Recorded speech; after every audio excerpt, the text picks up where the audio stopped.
ആ ഫോണിൽ നിന്ന് എടുത്ത് സംസാരിക്കും മനുഷ്യ. ആൾക്കാർ വിചാരിക്കും വല്ല പവർ ഗ്രൂപ്പിലും പെട്ടിരിക്കാം.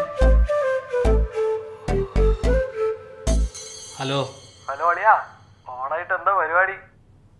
ഓണം ഓണപ്പരിപാടി ഒത്തുതീർപ്പാക്കിന്റെ ക്ഷീണം മാറി വരുന്നേ ഉള്ളൂ. ഇത്തവണ ഓണത്തിന് ഒരു പരിപാടിയില്ല. ഓണം എന്നൊക്കെ പറയുന്നത് കൊല്ലത്തിൽ ഒരിക്കലല്ലേ ഉള്ളൂ. മതിയല്ലോ. സ്കൂളിൽ പഠിച്ചവന്മാരുടെ കൂടെ പരിപാടി, കോളേജിൽ പഠിച്ചവന്മാരുടെ കൂടെ പരിപാടി, അയൽവാസികളുടെ കൂടെ പരിപാടി, വീട്ടിൽ ചെന്ന് കഴിഞ്ഞാൽ അമ്മായച്ചൻ്റെ കൂടെ പരിപാടി, കൂടാതെ സിനിമാക്കാരെ അജുവിൻ്റെ ടീമിൻ്റെ ഒടുക്കത്തെ പരിപാടി. എൻ്റെ അളിയാ, പോരാത്തിന് രാവിലെ അളിയൻ്റെ കുഞ്ഞിന് നൂലുകെട്ട്, പൂക്കളോടൽ, ഫോട്ടോഷൂട്ട്, ഇതൊക്കെ ഓർത്തിൻ്റെ തല പെരുക്കണം. അതുകൊണ്ട് ഇത്തവണ ഓണത്തിന് ഞാൻ ഈ ഒരു പരിപാടിക്കുമില്ല. ചത്ത് കിടക്കാൻ എന്നെ കൊണ്ട് വയ്യ. ഏയ് എന്തായത്? ഒഴിവാക്കാൻ പറ്റുന്ന പരിപാടികൾക്ക് ഒഴിവാക്കുക, ഒട്ടും ഒഴിവാക്കാൻ പറ്റാത്തതിന് അത് വെച്ചു.